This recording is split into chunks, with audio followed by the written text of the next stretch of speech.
أعوذ بالله من الشيطان الرجيم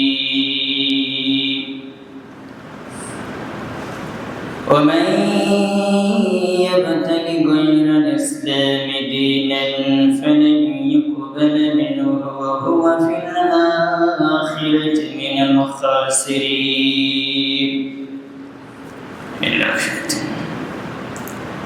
عن أبي هريرة رضي الله تعالى عنه قال رسول الله صلى الله عليه وسلم حجبت النار بالشهوات حجبت الجنة بالمكاره.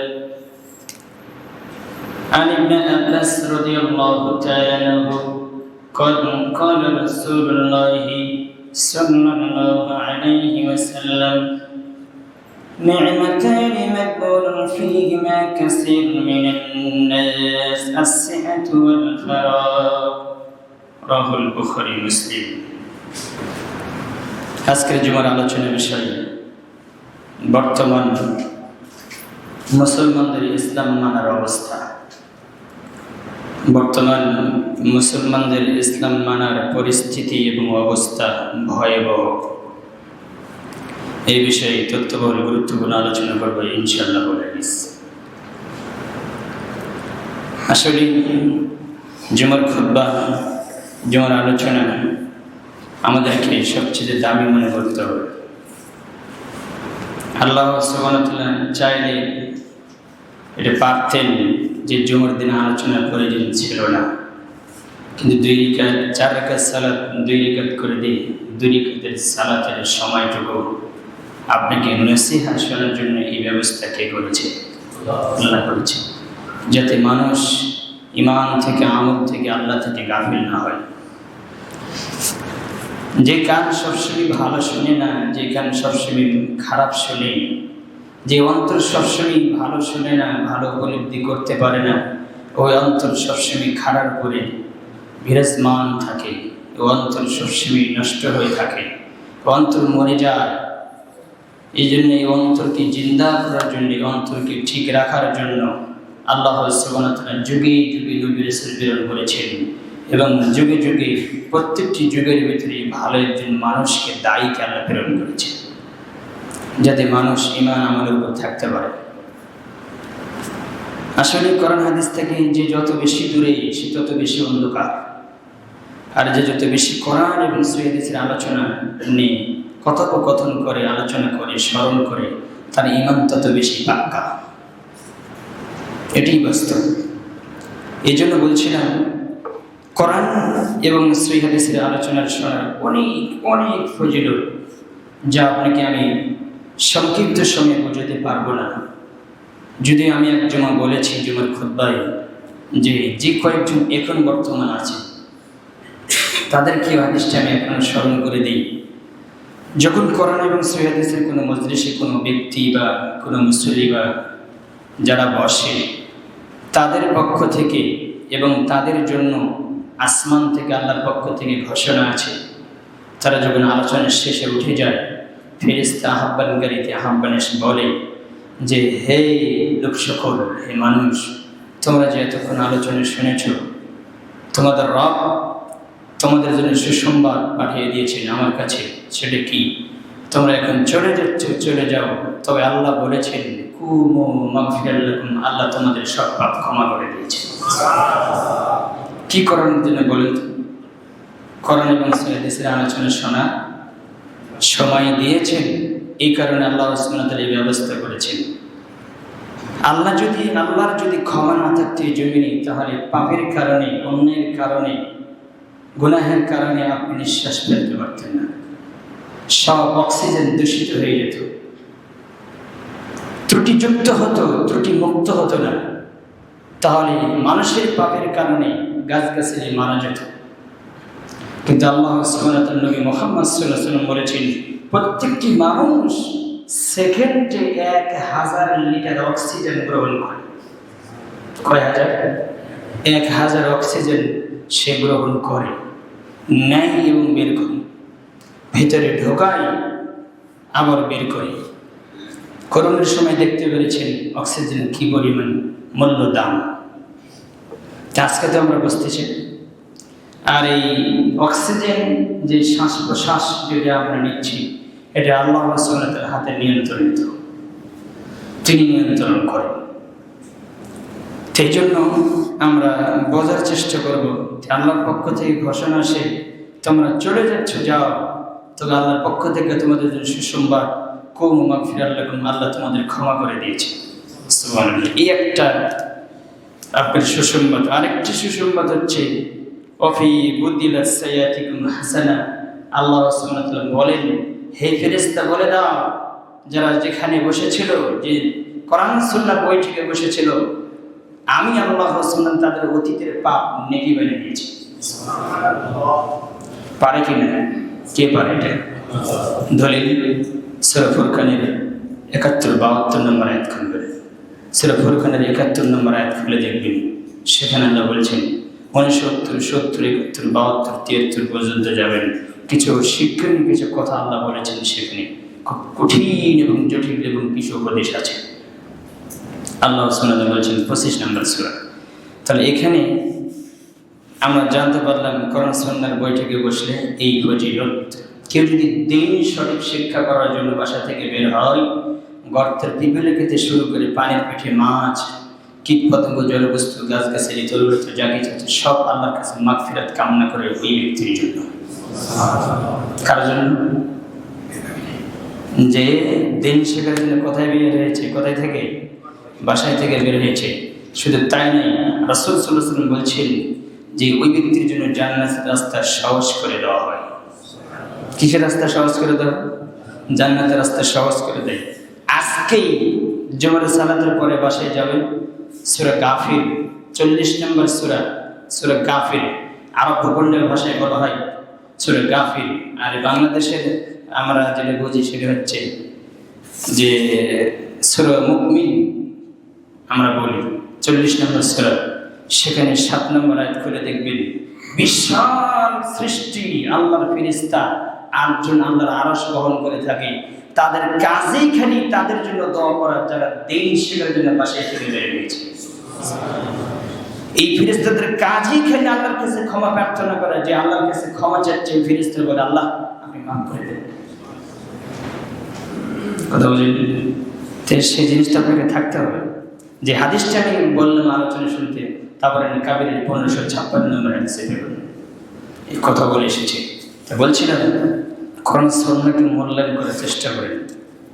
মানুষের যেমন ২ চোখ আছে, তার চাইতে বেশি একটা চোখ আছে, সেটা হচ্ছে অন্তরের চোখ।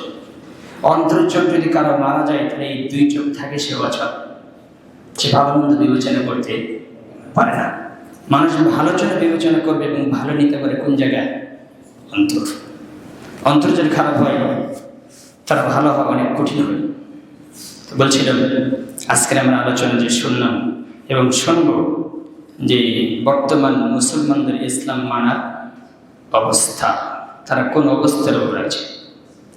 বলছিলাম যে আমরা যে ধর্ম ইসলাম মানি, কিভাবে মানি, কতটুকু মানি ইসলাম। ২৪ ঘন্টার ভিতরে আপনার ১ থেকে শুরু করে ৭০-৮০ বছর তো বয়স হয়েছে, আপনি কতটুকু ইসলাম মানছেন, আর কতটুকু ইসলামের উপর আপনি ভিত স্থাপন করেছেন, দণ্ডমান আছেন। এখন আপনাকে মাপতে হবে কি পরিমাণ, সে বিষয়ে আমি আলোচনা করব। বলছিলাম রিলিজন মানে ধর্ম। রিলিজন মানে কি? ধর্ম। ধর্মকে প্রবেশ করতে দিব না আমাদের রাজনীতিতে। এটা হচ্ছে আপনার নেতার অবস্থা, আপনার অবস্থা। বলছিলাম রিলিজন মানে ধর্ম, ধর্মকে প্রবেশ করতে দিব না আমাদের রাজনীতিতে। এটা কার কথা? আমাদের বর্তমান নেতাদের প্রেক্ষাপট, নেতাদের বক্তব্য। ধর্ম শুধু থাকবে মসজিদ এবং মাদ্রাসায়, আর মুসল্লি যারা আসবে মসজিদে, তাদের কাছে ধর্ম থাকবে। ধর্ম কখনো রাজনীতির প্রেক্ষাপটে যাবে? কথা বলে হয় হয় বাস্তব আমি বলবো। তো রিলিজন মানে ধর্ম, ধর্মকে প্রবেশ করতে দিব না আমাদের রাজনীতিতে। তোমার রাজনীতির নেতার আকীদা এটা, তুমি যার সাথে দিন রাত জীবন মরণ বাজি রেখে চলছ, তোমার নেতার অবস্থা বলছি আমি। প্রায় রাজনীতি নেতাদের আকীদা যে না, রাজনীতিতে আমরা ধর্মকে ঢোকাতে দিব না, শিক্ষানীতিতে আমরা ইসলাম ধর্মকে ঢোকাতে দিব না, অর্থনীতিতে আমরা ইসলাম এবং ধর্মকে ঢোকাতে দিব না। এটা হচ্ছে বর্তমান রাজনীতি যারা করে তাদের বক্তব্য। কথা হাসান মিসেন বাস্তব। অতএব আপনি বিশ্বাস করলেও হাসান, না করলেও হাসান, আপনি আজকে কিছু শুনবেন এবং বোঝার চেষ্টা করবেন। যতই রাজনীতি দোলাদলি নেতাগিরি করেন না কেন, সময় যখন ঘনিয়ে আসবে, শেষ হবে, আপনাকে একাই যেতে হবে। সেখানে বিন্দু মাত্র কেউ সহযোগিতা করার কেউ নেই। অতএব সেই জায়গার কথা চিন্তা করেন। আজকে যাদের পরামর্শ নিয়ে, যাদের কথা নিয়ে আপনি দৌড়াচ্ছেন, চলছেন, এমন সময় আসবে যে সময় আপনাকে বাঁচানোর মতন কেউ নেই, সহযোগিতা করার মতন কেউ নাই। খালি হাত পা নিয়ে যেতে হবে। ফিলফিল করে তাকিয়ে থাকবেন, কেউ আপনাকে সহযোগিতা করবে না। এটি বাস্তব, পৃথিবীর নিশ্চয়তা, এটা বাস্তবতা। এটা কে বুঝে? বোঝার কেউ চেষ্টা করে না। আল্লাহ তুমি বোঝার তৌফিক দান করো, আল্লাহুম্মা আমিন। ধর্ম মানে আল্লাহর বান্দার মাঝে একটা নম করার বিষয়ে যারা রাজনীতি করে তারা বলছে ধর্ম মানে একটা নম করার বিষয় বান্দার মাঝে, আল্লাহর বান্দার মাঝে একটা নম বিষয়। এটা মসজিদ মাদ্রাসায় থাকবে, এই পর্যন্ত শেষ। ইসলামটা এই পর্যন্ত থাকবে, আর বাহিরে যাবে না। কিন্তু রাজনীতিতে যদি আমরা ধর্ম ঢুকিয়ে ফেলি, তাদের কথা, আপনার নেতার কথা, রাজনীতিতে যদি আপনি ধর্মকে ঢুকিয়ে ফেলি, তাহলে তো আমরা জনগণের টাকা চুরি করতে পারবো না। কথা হাসান বাস্তব। ধর্মতে যদি ইসলাম যায়, তাহলে জনগণের টাকা কি করতে পারবো না? চুরি করতে পারবো না। বড় বড় মদের বোতল খেতে পারবো না, গাঁজা খেতে পারবো না। অর্থনীতিতে যদি ইসলাম ঢোকাই, তাহলে তো আর সুদ খেতে পারবো না। কথা হাসান বাস্তব। আপনাকে আমি কিছু কথা বলবো, খারাপ লাগলেও লাগবে, ভালো লাগলে লাগবে, কারণ আমি আপনার ভালো চাই। আমরা যদি আপনার উপকার না করতে পারি, পৃথিবীর এই দেশের প্রধানমন্ত্রী কিছু করতে পারবে না। আমরা হচ্ছে আপনাদের হেতাকাঙ্ক্ষী বন্ধু। অতএব আমাদেরকে মূল্যায়ন করার, ভালোবাসার চেষ্টা করেন। আমাদের থেকে যে দূরে থাকবে সে পথভ্রষ্ট হবে। অন্যায় আল্লাহর কসম, এত কোনো সুন্দর। কারণ আমরা যে কথাগুলো বলি, এখানে কথার মধ্যে কাউকে হিসাব করে, মাপে, কাজ করে কথা বলি না। অন্তত আপনি কে? আমি এখানে যখন দাঁড়াই, তখন আমি হিসাব করি না আপনি কে। আমি তখন হিসাব করি, আমি যার কথা বলছি তিনি হচ্ছে মহাজগতের প্রতিপালক। অতএব এখানে কোনো কাটছাট চলবে না। অতএব আপনি মানার চেষ্টা করেন, মানলে আপনার জন্য ভালো। তো এটা তোমার রাজনীতির নেতার চিন্তা। প্রত্যেকটি রাজনীতির নেতার চিন্তা হচ্ছে যে অর্থনীতিতে, রাজনীতিতে এবং সর্বক্ষেত্রে ইসলাম ঢোকানো যাবে না। শুধু মসজিদ মাদ্রাসায় থাকবে ইসলাম, এর বাহিরে যাবে না। কেননা তোমার এমপি নির্বাচিত হতে লাগে প্রায় টাকা লাগে, এমপি নমিনেশন নিতে লাগে প্রায় 50 কোটি টাকা। কত কোটি টাকা? প্রায় 50 কোটি টাকা লাগে। মানে সিস্টেমে উল্টা। আপনার একটা ইউনিয়নের এবং ওয়ার্ডের চেয়ারম্যান, কমিশনার হতে 1 কোটি টাকা লাগে। মানে এই চেয়ারম্যান 1 কোটি টাকা খরচ করে চেয়ারম্যান বা এবং কমিশনার হওয়ার জন্য 1 কোটি টাকা ব্যয় করে, খরচ করে। আর 50 কোটি টাকা এমপি সাহেব খরচ করে, যে এমপি হবে খরচ করে। যে 50 কোটি টাকা, 1 কোটি টাকা চেয়ারম্যান সাহেব এবং কমিশনার খরচ করে 50 কোটি টাকা চুরি করার জন্য। এই জন্য ও কমিশনার দ্বারা ব্যস্ত। কারণ মুহাম্মদ সাল্লাল্লাহু আলাইহি ওয়াসাল্লাম বলেছেন যে আল্লাহকে ভয় করে, যে পরকালে চিন্তা করে, সে নিজে জোর করে নিজে এমনি দায়িত্ব নেবে না। এটা আমি বলিনি, মুহাম্মদ সাল্লাল্লাহু আলাইহি ওয়াসাল্লাম বলেছেন। তাহলে বলছিলাম, একটা চেয়ারম্যান, একটা কমিশনার হতে কত টাকা ব্যয় করে? 1 কোটি টাকা খরচ করে। কত কোটি টাকা চুরি করার জন্য? 50 কোটি। আমি একটা অনুমানকে বললাম, এর চেয়ে বেশি করে। তা না হলে একটা বিল্ডিং বানাতে কত টাকা লাগে? ওই কার টাকা? আরে মুহাম্মদ সাল্লাল্লাহু আলাইহি ওয়াসাল্লাম রাষ্ট্রের নায়ক হলেন, খাদিজা রাদিয়াল্লাহু আনহার যত ধন সম্পদ ছিলেন, মক্কা মদিনের সবচেয়ে ধনী সম্ভ্রান্ত পরিবারের মেয়ে খাদিজা তার ধন সম্পদ সবগুলো মুহাম্মদ সাল্লাল্লাহু আলাইহি ওয়াসাল্লামকে দিয়ে দিলেন। তিনি টাকা দিনের পথে, ইসলামের পথে এবং সাহাবীদের পিছে ব্যয় করতে করতে ফতুর হয়ে গেলেন, কিছু থাকলেন না। আর আপনার নেতার খালি সম্পদ বাড়ি, কথা বলেন তো নিচ্ছে সে চোর, তার পিছে আপনি লাগেন আর বলতেছেন রাস্তাঘাটে বলেন আমার নেতার চরিত্র ফুলের মতন পবিত্র। কে বলেছে? হিসাব ভুল আপনি। আপনাকে আমি বলবো নেতা কারে বলে।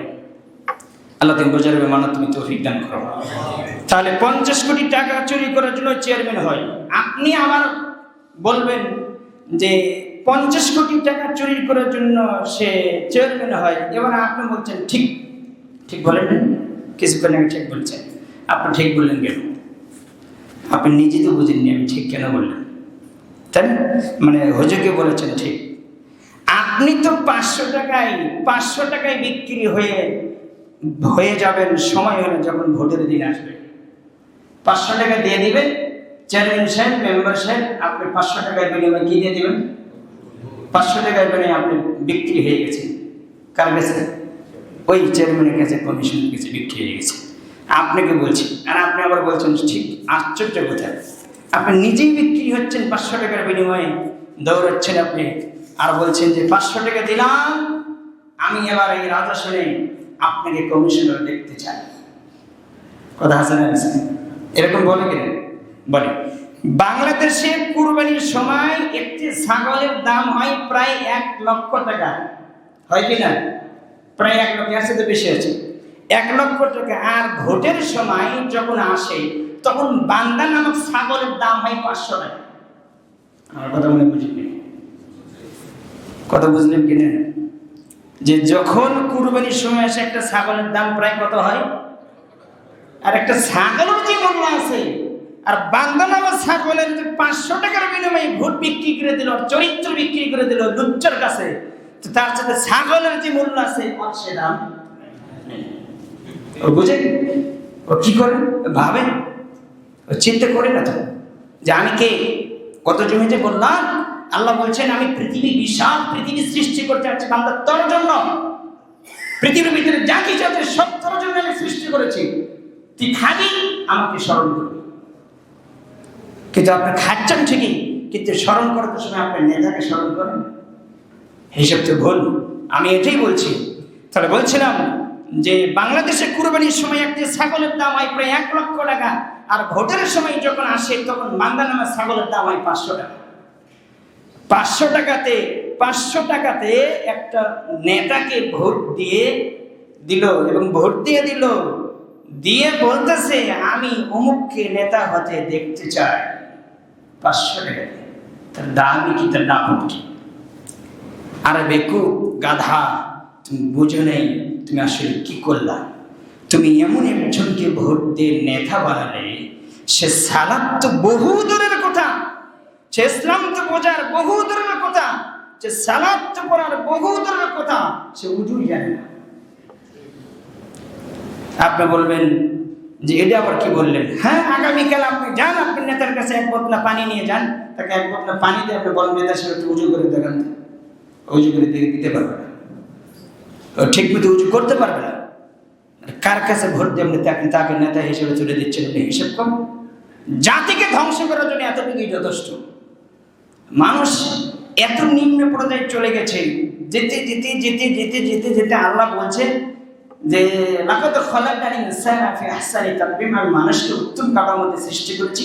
যখন সে নিজের মান, সম্মান, মর্যাদা, আত্মমর্যাদা সে ধরে রাখতে পারলো না, সে যখন সবকিছু বিক্রি করে দিল, এবার যেতে যেতে যেতে এমন পর্যায়ে গেল,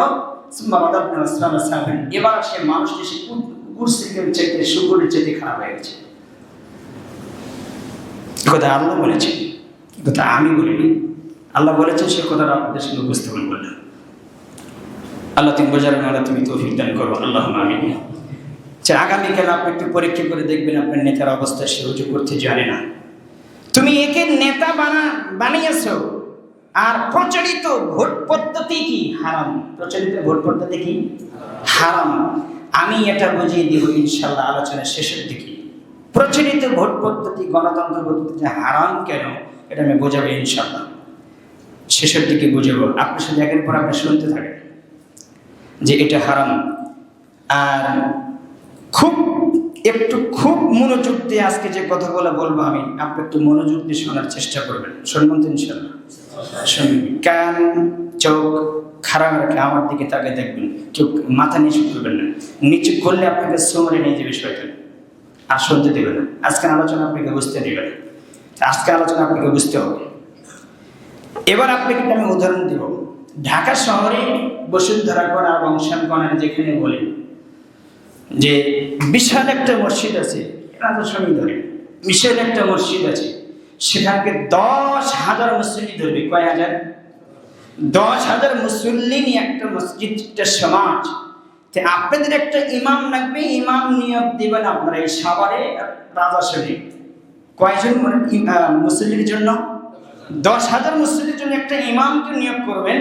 এবং ইমামকে আছেন, ইমাম সাহেব এসেছে বহু দূর থেকে, এবার আপনি তাকে ভাইবা পরীক্ষা নিচ্ছেন, জিজ্ঞেস করছেন, ইমাম সাহেব আপনার ডিগ্রি কি? বললেন আমার ডিগ্রি। আচ্ছা ঠিক আছে, আপনি একটু কোরআন তেলাওয়াত করেন। কোরআন তেলাওয়াত করলেন, কোরআন তেলাওয়াত করার পরে তারপরে আরো কিছু জিজ্ঞাসা করলেন, যে কিছু কোরআনের অর্থ তরজমা, ইতিহাস পাতিহাস জিজ্ঞাসা করলেন, সে বলল। তারপর আপনি আবার বলছেন যে আপনার ছেলে মেয়ে কয়জন? তো বললেন এই। আচ্ছা ঠিক আছে ইমাম সাহেব, একটা কথা বলবো, মনে কিছু নেবেন না, আপনার বউ কি পর্দা করে? বলে কি না? তা আপনি যেতে যেতে যেতে যেতে কোন পর্যন্ত গেছেন? কথা বলে কোন পর্যন্ত গেছেন? বউ পর্যন্ত গেছেন ইমাম সাহেব। আপনার এত কিছু দেখলেন, 10,000 মুসল্লির ইমাম নিয়োগ করবেন, এই কারণে আপনি এত ডিগ্রি দেখলেন ইমাম সাহেবের, আর এত কিছু সব পরীক্ষা আপনি নিলেন এবং নিয়ে যাচ্ছেন এবং নিবেন। কেন? এর চেয়ে বেশি নিবেন। আমি সাধারণ কিছু বললাম, কেন আমাকে কি নিয়োগ দিবেন? ইমাম নিয়োগ দিবেন। আমি 10,000 মুসল্লির নেতৃত্ব দিব, এই জন্য আমার কত কি আপনি দেখলেন, তাই না? একজন ইমামের কত কি দেখলেন। আর বাংলাদেশে একটা এমপি নির্বাচিত হয় কত লোকের জন্য? প্রায় 4 লাখ। অনুমান করতে দেবেন কত হলো? প্রায় 4 লাখ মানুষের জন্য একটা এমপি নিয়োগ দেবেন, এমপি নির্বাচিত করবেন। আর আপনি 10,000 লোকের জন্য একজন ইমাম নিয়োগ করবেন, তার কত কি দেখলেন, চরিত্র ভালো কিনা কত দেখার পরে তার ডিগ্রি ইত্যাদি দেখলেন। তাহলে এই জাতি যে একজন এমপি নির্বাচিত করবে, সে ইসলাম সম্পর্কে জানে কিনা, তার চরিত্র কেমন, সে কতটুকু মানুষের উপর ইনসাফ করতে পারবে। আপনি কিছুই না দেখে এখানে চট করে একটা ভোট দিয়ে থেকে এমপিতে ধরে দিলেন। ও তো লুচ্চা, মদখোর, সুদখোর, গাঁজাখোর, হেরোইনখোর, দুর্নীতি, চাঁদাবাজ সবকিছু ওর ভিতরে আছে। তাহলে আপনি এবার বলেন তাকে এমপিতে আপনি দাঁড়িয়ে দিয়ে এমপিতে সে জিতেছে, পাস করেছে, এবার কি আপনার ইসলাম কায়েম থাকবে না লুচ্চমি কায়েম থাকবে? সুদ কায়েম থাকবে না আপনার সুদ মুক্ত থাকবে? নামাজই পড়ে না, তো ও কি নামাজ কায়েম করবে না বেনামাজি কায়েম থাকবে? বুঝলেন? দিন রাত্রে চলতেছে, সামনে তো দিন আসতেছে, আপনি প্রস্তুতি গ্রহণ করতেন, এখনই স্বামী স্ত্রী পরিবার পরিকল্পনা করতেছেন কাকে দেওয়া যায়, ভাবতেছেন। আজকের জুমার বক্তব্য শুনে যদি কালকে প্রশ্ন করেন যে ইমাম সাহেব ভোট দেওয়া যাবে কিনা, তাহলে আমি বুঝবো যে আপনি বক্তব্য বুঝেননি। আর আল্লাহ আপনি কি বলেছেন? আপনার আনফালের 22 নম্বর আয়াতে আল্লাহ বলেছেন ও হচ্ছে নিকৃষ্ট প্রাণী। আল্লাহ তুমি বোঝার মানা তুমি তৌফিক দান করো, আল্লাহুম্মা আমিন। তাহলে এই আপনার এই চেয়ারম্যান এবং এমপিকে দেখার বিষয় আছে কিনা, দেখবেন কিনা? আপনাকে দেখতে সমস্যা কি জায়গায়? আমাদের দেশের অবস্থা আমরা ফকিন্নি হয়ে গেছে এই কারণে আমরা শেষ হয়ে গেছি। কারণ আপনি 500 টাকা দিয়ে আপনার ক্ষমতা, আপনার সব কিছু বিক্রি করে দিয়ে ইমাম সাহেব এমপি সাহেব করছে আমি তো কিনেই নিয়েছি, এবার আমি যা করি। কথা বলি, ভোট নেওয়ার আগে আপনার হাতে ধরা লাগে, পায়ে ধরা লাগে, বাবা আব্বা মসজিদে কত কি যে, তারপরে ভোটের কাজ শেষ, আমি এগুলো 100, তোমার আর দরকার নেই। এটাই তো বাস্তব, এটি বাস্তব। আল্লাহ তুমি বোঝার মানা তুমি তৌফিক দান করো, আল্লাহুম্মা আমিন। আর প্রচলিত ভোট পদ্ধতি এটা আমি হারাম না জায়েজ বললাম কেন? এই প্রচলিত ভোট পদ্ধতি গণতন্ত্র ইসলামের বিধান নয়, এটা ইসলামের বিধান নয়। ইসলামের নেতা নির্বাচিত হবে সিলেকশনে, আর গণতান্ত্রিক নেতা নির্বাচিত হবে ইলেকশনে।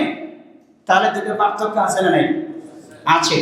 তাহলে ইসলামে আপনার নেতা হবে, ইসলামে আপনার নেতৃত্ব দিবে কিসে? সিলেকশনে। সিলেকশন মানে আমি ওটা আপনাকে বোঝাবো। আর গণতান্ত্রিক নেতা নির্বাচিত হবে কিসে? ইলেকশনে। দুটো কি এক? মানে এমপি পদপ্রার্থী কিভাবে? ধরেন, আপনাকে উদাহরণ দিলে বুঝবেন। এই আপনার মসজিদে দুটো খুঁটি আছে, মাঝখানে দেখেন, দেখা যাচ্ছে। এই খুঁটিতে ধরেন আপনি একা, আমি ধরলেন আপনি এমপি পদপ্রার্থীতে দাঁড়াবেন, এও দাঁড়াবে, দুইজনে। উদাহরণ দিচ্ছি, ভালো করে বুঝবেন।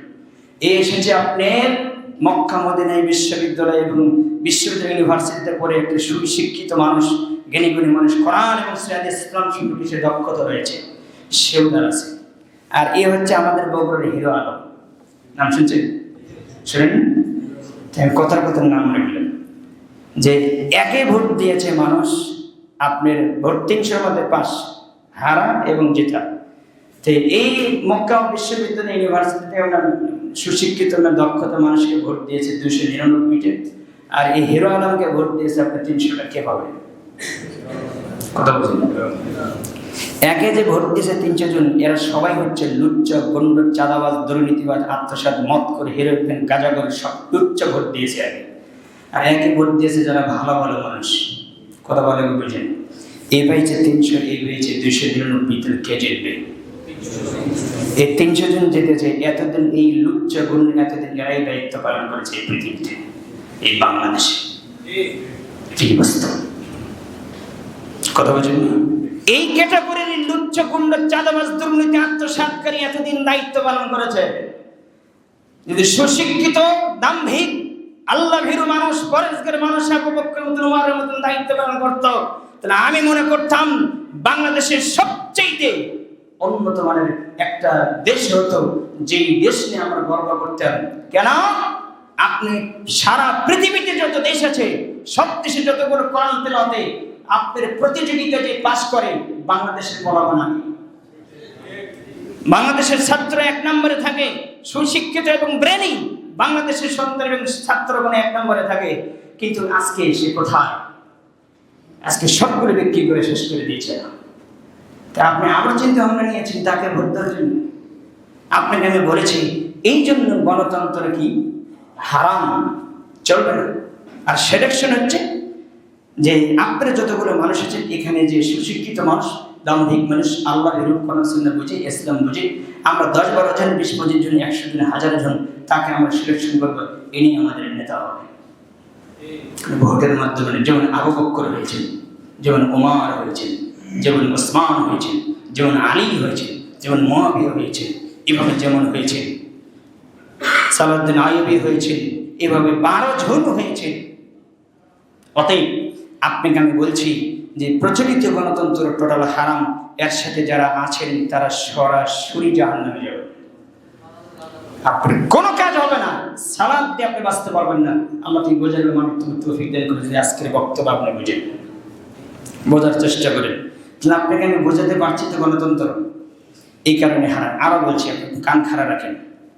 যে এবার আসেন যে তাহলে এই ক্যাটাগরি মানুষ এতদিন সংসদে ছিল, এই জন্য ভোট পদ্ধতি হারাম। তোমার হুজুর যতই ক্যানভাস করুক না কেন, রাস্তাঘাটে যতই আপনার দলাদলি করে মিটিং এবং কত কি কোনো অনুষ্ঠান করুক না কেন, কাজ হবে না। তবুও কি হারাম? গণতন্ত্র কি হারাম? যতই ক্যানভাস করুক আপনার হুজুর, কাজ হবে না। টুপিদারি দিয়ে কাজ হবে না। গণতন্ত্রের শিরিক, গণতন্ত্র হারাম, গণতন্ত্র কুফরি আকীদা, গণতন্ত্রের শিরিক। যারা গণতন্ত্রের সাথে জড়িত তারা ইসলামের ভিতরে নেই, ইসলাম থেকে বাইরে। আমি আপনাকে দলিল ভিত্তিক প্রমাণ দেব, ইনশাআল্লাহ, শুধু অপেক্ষা করেন। আরে এটা ইহুদি খ্রিস্টানদের বিধান। গণতন্ত্র কাদের বিধান? ইহুদি খ্রিস্টানদের বিধান। আল্লাহর বিধান হচ্ছে ইসলাম। ইসলাম এবং গণতন্ত্রের মধ্যে পার্থক্য কি? ইসলাম এবং গণতন্ত্রের মধ্যে পার্থক্য হলো, ইসলাম হলো আল্লাহর পদার্থ বিধান, গণতন্ত্র হলো মানব রচিত বিধান। ইসলামে আল্লাহর আইন চূড়ান্ত। ভালো করে বোঝার চেষ্টা করবেন, ইসলামে আল্লাহর আইন চূড়ান্ত, গণতন্ত্রে মানুষের আইন চূড়ান্ত। ইসলামে আল্লাহর আইন অপরিবর্তনশীল, গণতন্ত্রে মানুষের আইন পরিবর্তনশীল। সকালে যে আইন ছিল বিকেলে সেটা চেঞ্জ হয়ে যাবে, গণতন্ত্রের প্রথা। আর আল্লাহ যে বিধান দিয়েছেন কিয়ামত পর্যন্ত থাকবে। কথা আমার বুঝেননি মনে হয়? তাই ইসলামের আইন পরিবর্তনশীল নয়, এটা আপনাকে বুঝতে হবে। গণতন্ত্রের অধিকাংশ আইন পরিবর্তনশীল। অতএব গণতন্ত্র সংখ্যাগরিষ্ঠ মানুষের মাধ্যমে চলে। কিসের মাধ্যমে চলে? গণতন্ত্র সংখ্যাগরিষ্ঠ মানুষের ভোটের মাধ্যমে চলে। ভোট না নিয়েও চলে, চুরি করেও চলে। এতদিন চুরি করেই চলেছে, ভোট লাগেনি। শুধু এমনি নাম সাম চেয়ে দিয়েছে, এটা কাউন্টার, এটা কাউন্টার, ওটা কাউন্টার, এমনি। আর বড় বড় শয়তানকে দেখবে শুধু দৌড়াচ্ছে আর কানেক্ট করছে। দেখেন না, এরা শয়তানের সাথে বড় শয়তান। এরা হচ্ছে মানুষ শয়তান। এরা দেশকে শেষ করে দিয়েছে দুটো টাকা খাওয়ার জন্য। কিছুদিন পৃথিবীর জন্য বাঁচার জন্য চিন্তা করেনি আমার আরো দেরি ভাই, আমার মা বোন আছে, এরাও এক সময় থাকবে, আরো যে সন্তানগুলো আসতে ওরা কি করবে? দেশের সুনাম ধন্য কি, দেশটা কি, তারা সে কি অবস্থায় পাবে, ওরা চিন্তা করেনি। ওরা বলেছে আমি যে কদিন আছি এই কদিন খাওয়ার ব্যবস্থা করিনি। কোথায় হাঁচা যাচ্ছে, এটি বাস্তব। তো বলছিলাম যে আর ইসলাম আল্লাহর ওহীর বিধানে চলে। গণতন্ত্রের সকল ক্ষমতার উৎস জনগণ। গণতন্ত্র চলে সকল জনগণের ক্ষমতার উৎসে, এবং সকল ক্ষমতার উৎস জনগণ। গণতন্ত্রের থিওরি এটা। আর ইসলামের সকল ক্ষমতার উৎসকে আল্লাহ। আপনার ক্ষমতার আল্লাহর পরিচিত নেই, আল্লাহ কোনো কিছুর মুখাফিকি নেই। 3 জুমা আলোচনা করেছি ঈমান বিল গায়েব, কতটুকু ঈমান এনেছেন আল্লাহ ভালো জানে।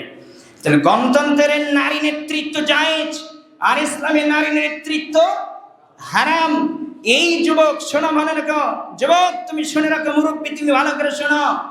আপনি কি বলছি মুরব্বী, আপনি ভালো করে শোনেন। আপনি বেশি ঘাওড়া, আপনার ঘাওড়ামির কারণে আপনার যুবক সন্তান নষ্ট হয়ে গেছে। অতএব আপনি ঠিক হন, জাহান্নামে যাওয়ার রাস্তা ক্লিয়ার আছে, শুধু মরেননি তাই। প্রস্তুত থাকেন, আপনি সিলসিলা নিয়ে এসেছেন, আপনার কারণে আপনার সন্তান নষ্ট হয়েছে।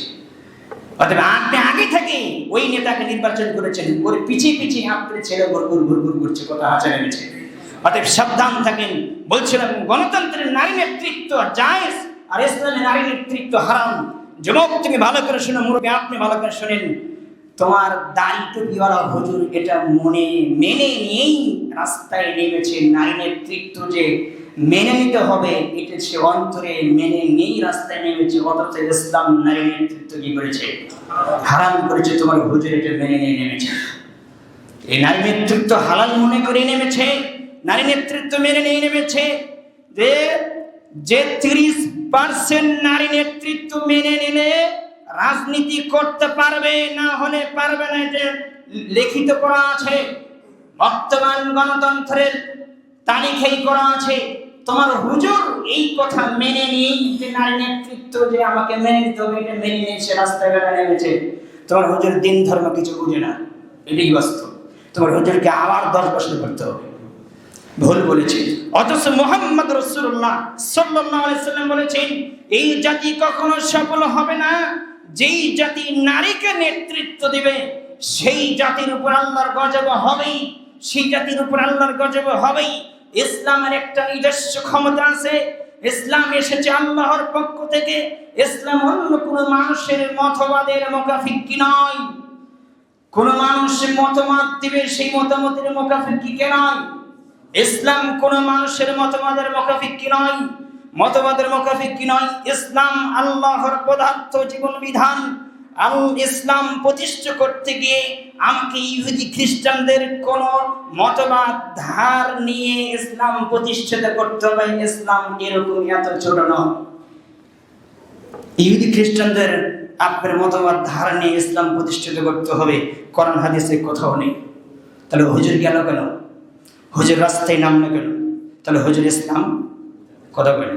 তোমার হুজুর ইসলাম বুঝে না, তুমি যতই বলো। আরো কিছু বলছি, তুমি শুনে দেখো। ইসলাম কারো মুখাফিকি নয়। বরং সারা পৃথিবীর মানুষ ইসলামের মুখাপেক্ষী। ইসলাম কারো মুখাপেক্ষী নয়। সারা পৃথিবীর মানুষ যদি বিন্দু মাত্র ইসলাম না মানে, ইসলাম তবুর মুখাপেক্ষী নয়। আল্লাহ বলেছেন ইসলাম এমন একটি দিন বিধান, আল্লাহ বলছেন ইসলাম কারো মুখাপেক্ষী নয়। কে মানে কে মানে না এর মুখাপেক্ষী নয়, বরং সারা পৃথিবীর মানুষ ইসলামের মুখাপেক্ষী।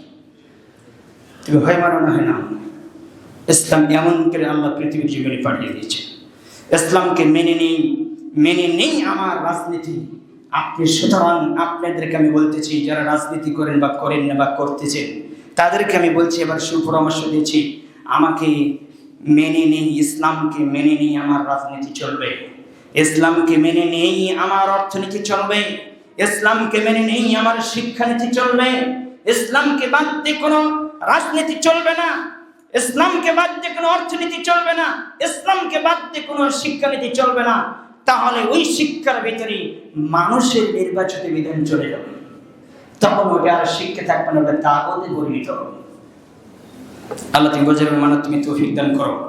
যদি তোমার নেতা বলে যে না, তোমার নেতা বলছে এবং বলে যাচ্ছে এবং বলেন না আমরা শুধু সালাত এবং হজ যাকাত ইসলামের নীতিতে মানব, শুধু সালাত এবং হজ যাকাত এগুলি ইসলামের ভিত্তিতে মানব, রাজনীতি, তারপর অর্থনীতি, শিক্ষানীতি, সমাজনীতি আরো যেগুলো আছে এগুলো আমরা ইসলামের উপরে মানব না, এগুলো মানব আমাদের মনের থিওরি অনুযায়ী। করছে কিনা? তাই করতেছে না? তা আল্লাহ বলছে যারা ইসলামের কিছু অংশ বলে মানে আর কিছু অংশ আরেকটা ইসলামের মানে ঢুকে তুলে মিশ্রিত করে, আল্লাহ এবার বলছেন ওয়ায়াকুলুনা নুমিনু বিবাদি ওয়া নাকফুরু বিবাদ ওয়া ইউরিদুনা আয়াত্তাখিযু বাইনা যালিকা সাবিলা।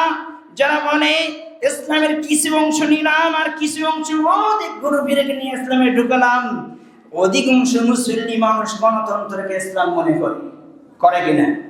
করে এবং বিশ্বাসও করে যাচ্ছে।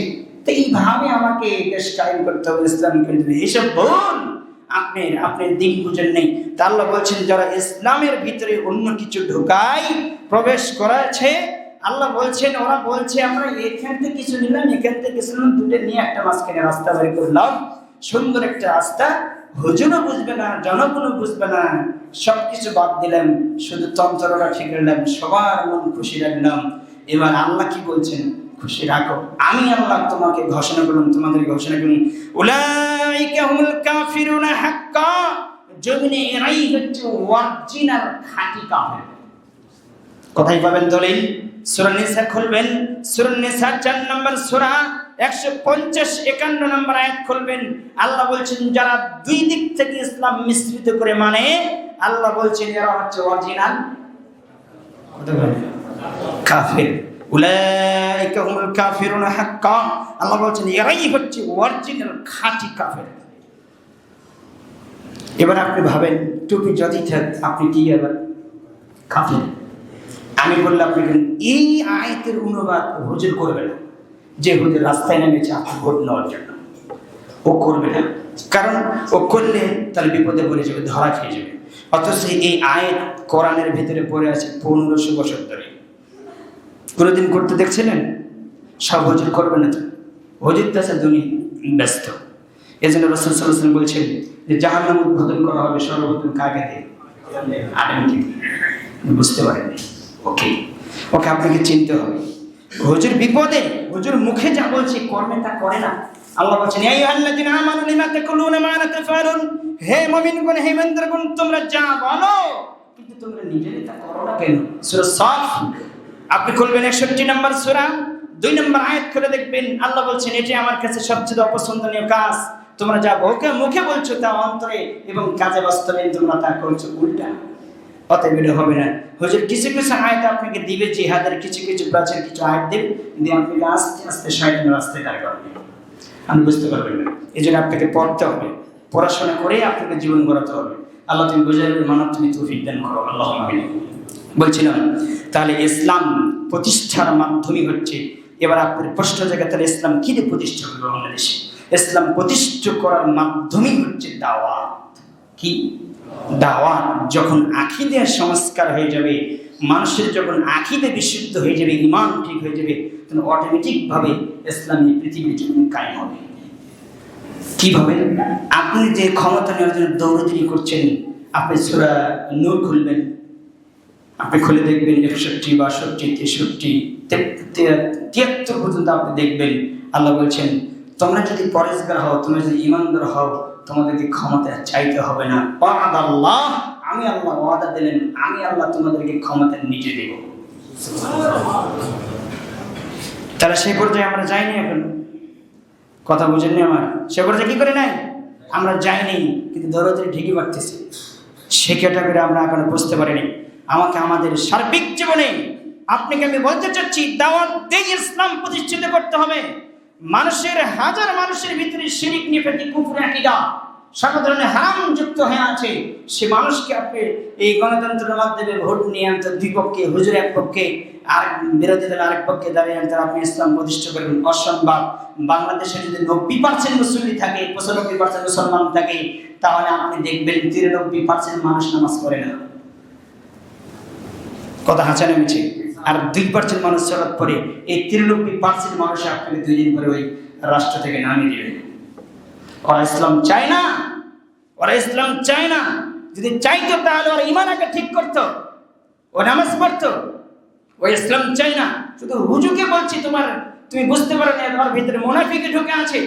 ফি কুলুবিহিম মারাদ, আল্লাহ বলছেন ওর অন্তরে রোগ আছে, ব্যাধি আছে, ও মুনাফিক। ও বাহ্যিক দৃষ্টিতে বোঝাচ্ছে আমি ইসলামের প্রতি খুব আন্তরিকতা, কিন্তু ভিতরে শয়তানি। ও ভিতর থেকে ইসলামকে পছন্দ করে না। কথা আছে না? কথা আল্লাহ বলেছেন কোরআনে। অতএব আপনি সাবধান থাকেন, আপনি বোঝার চেষ্টা করেন। আমি বলছিলাম সম্মানিত মসজিদের মুসল্লি, আমাকে আমাদের সার্বিক জীবনে ইসলাম মেনে নিতে হবে, নইলে বাঁচার কোনো রাস্তা নেই। সার্বিক জীবনে আপনাকে ইসলাম মানতে হবে, নইলে আপনার বাঁচার কোনো রাস্তা নেই, আমার বাঁচার কোনো রাস্তা নেই। আল্লাহ বলছেন যে, আল্লাহ রাসূল বলেছেন, ভ্রান্ত কিছু আলেম দেখতে পাবে কিয়ামতের আগ মুহূর্তে। ভ্রান্ত কিছু আলেম আমি সবচেয়ে বেশি বড় ভয় পাই। রাসূল সাল্লাল্লাহু আলাইহি ওয়াসাল্লাম বলেছেন, আমার উম্মতকে নিয়ে ইন্নামা আখাফু মিন উম্মতি, আমার উম্মতকে নিয়ে সবচেয়ে বেশি বড় ভয় পাই আমার উম্মতকে নিয়ে, সেটা হচ্ছে আইম্মাতুল মুদিল্লিন, ভ্রান্ত আলেম, ভ্রান্ত ফতোয়া দিয়ে আমার উম্মতকে গোমরাহ পথভ্রষ্ট করে ফেলবে। ভ্রান্ত শাসক, আল্লাহ রাসূল সাল্লাল্লাহু আলাইহি ওয়াসাল্লাম বলছেন যে, ভ্রান্ত পথভ্রষ্ট শাসকদের শাসনই ইসলামকে ধ্বংস করে দেবে। একথা মুহাম্মদ সাল্লাল্লাহু আলাইহি ওয়াসাল্লাম বলেছেন। হাদিসটি আপনি দেখবেন, আপনি খুলে দেখবেন, তিরমিজিতে এসেছে এবং আবু দাউদে এসেছে, মিশকাতে এসেছে, 269 নম্বর হাদিস আপনি খুলে দেখবেন। মুসলিমের আরেকটি হাদিস এসেছে, সাওবান থেকে বর্ণিত, তিনি বলেন রাসূল সাল্লাল্লাহু আলাইহি ওয়াসাল্লাম বলছেন, লা তাকুমুস সাআতু হাত্তা তালহাকা কাবাইরু মিন উম্মতি বিল মুশরিকিনা ওয়া হাত্তা তা'বুদুল আওসান। আল্লাহ নবী সাল্লাল্লাহু আলাইহি ওয়াসাল্লাম বলেছেন, হে পৃথিবীর মানুষ শুনে রাখো, তোমরা যারা মুসলিম, তোমাদেরকে লক্ষ্য করে আমি বলছি, তোমাদের মধ্য থেকে এক ক্যাটাগরি, একটি শ্রেণী, এক দল ভাগ হয়ে হিন্দুদের সাথে মিশে যাবে।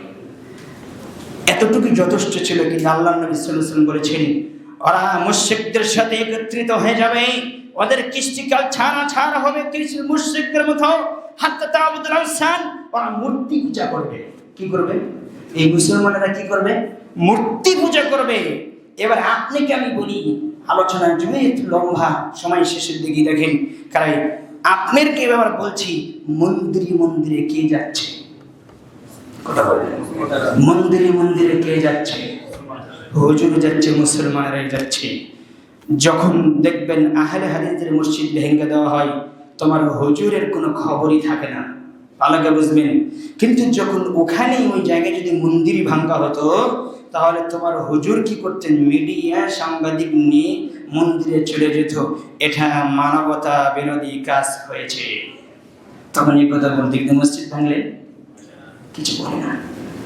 কি জন্য বলে না জানেন? শুধু এখানে স্বার্থ আছে। ও মসজিদ ভাঙলে কিছু প্রতিবাদ করে না, মসজিদ ভাঙলে প্রতিবাদ করে না, কিন্তু মন্দির ভাঙলে প্রতিবাদ করে। তখন বলে মানবতার অধিকার নষ্ট করেছে। কিন্তু শুধু কি কারণে এই কথা বলে? মিডিয়া নেই, সাংবাদিক নিয়ে উপস্থিত হয় আর বলে যে মানবতা বিরোধী কাজ হয়েছে। এই জন্য বলে শুধু হিন্দুদের দুটো ভোটের লোভে। কিসের লোভে? হিন্দুদের দুটো ভোটের লোভে এই কথা বলে। তোমার হুজুর আরো বক্তব্য দিয়েছে, তুমি ভালো করে শোনো, তোমার হুজুরের আচার চরিত্র তুমি ভালো করে দেখো। মোহাম্মদ সাল্লাল্লাহু আলাইহি ওয়াসাল্লাম এই কথা বলে গেছেন, সেই সময় বলেছে মুসলমানে হিন্দুদের সাথে মিশে যাবে, হিন্দুদের সাথে মূর্তি পূজা করবে। শুধু তাই নয়, তোমার হুজুর এক বক্তব্যে বলেছে যে রাসূল সাল্লাল্লাহু আলাইহি ওয়াসাল্লাম বলেছেন এক শ্রেণীর আলেম যে ভ্রান্ত হবে তারা ব্যাখ্যা, এবার আমি আপনাকে বলে দিই। তোমার হুজুর এক পর্যায়ে বলেছে যে হিন্দুদের মূর্তি পুজো চিরজীবী হোক, চিরজীবী হোক, স্বাগতম জানায়, ধন্যবাদ বলেছে কিনা? তোমার হুজুর বলেছে। মানে চিন্তা করেন আপনি যে স্বাগতম জানাই, চিরজীবী হোক, এ কথা কি আমার মধ্যে মানে? তাহলে মুসলমানের রাষ্ট্রে হিন্দু মূর্তি পুজোর চিরজীবী হবে কেন? আর মুসলিম তো এসেছে মূর্তিকে ভাঙ্গার জন্য। মুসলিমের জন্ম হয়েছে সহিহ মুসলিমের হাদিস, মুহাম্মদ সাল্লাল্লাহু আলাইহি ওয়াসাল্লাম বলেছেন আল্লাহ আমাকে পৃথিবীর জমিনে প্রেরণ করেছে মূর্তি ভাঙার জন্য। আর আমি কি করেছি? কথা কয় না, মূর্তি গড়াচ্ছি। অসম্ভব, এটা হতে পারে না। এখান থেকে আপনাকে বেঁচে থাকতে হবে। আমি আবার বলছি, তারা ইবাদত করবে। রাসূল সাল্লাল্লাহু আলাইহি ওয়াসাল্লাম বলছেন যে আমার উম্মতের মধ্যে এক শ্রেণীর আলেম ভ্রান্ত হবে, তারা ইবাদত করবে মূর্তি পূজকদের সাথে। তারা বলবে যে দুর্গা পূজা চিরজীবী হোক, স্বাগতম জানাই। তোমার হুজুর এই বক্তব্য দিয়েছে। রাসূল সাল্লাল্লাহু আলাইহি ওয়াসাল্লাম বলেছেন আমার উম্মতের অনেক মানুষ ইহুদি খ্রিস্টান হিন্দুদের সাথে মিশে যাবে, তাদের কৃষ্টি কালচার হবে ইহুদি, তাদের সংস্কৃতি আদর্শ হবে ইহুদি খ্রিস্টান হিন্দুদের মতো। অফিস আদালত, কোর্ট কাছারি, শিক্ষা প্রতিষ্ঠান এবং সমাজনীতি, রাজনীতি, অর্থনীতি এবং শিক্ষানীতি, পারিবারিক নীতি, সব ক্ষেত্রে আমার উম্মত হবে ইহুদি খ্রিস্টান হিন্দুদের মতো। আমি বাস্তবে শুধু বলছি, হাদিসের ইবাদত করছি, আপনি শুধু মিলাবেন, শুধু মিলিয়ে দেখবেন আপনার প্রেক্ষাপট কি করে আপনি নাজাত হবে। আপনি একটু ভেবে দেখেন তো, খুব মনোযোগ দিয়ে শুনবেন। আবার এই কথাটা বলছি, খুব মনোযোগ দিয়ে বোঝার চেষ্টা করবেন আমি কি বলি। আপনাকে খেয়াল করতে হবে যে রাসূল সাল্লাল্লাহু আলাইহি ওয়াসাল্লাম বলেছেন যে আমার মুসলিম উম্মতেরা ইহুদি খ্রিস্টানদের সাথে মিশে যাবে, তাদের কৃষ্টি কালচার হবে যেমন কৃষ্টি কালচার হবে ইহুদি খ্রিস্টান এবং হিন্দুদের।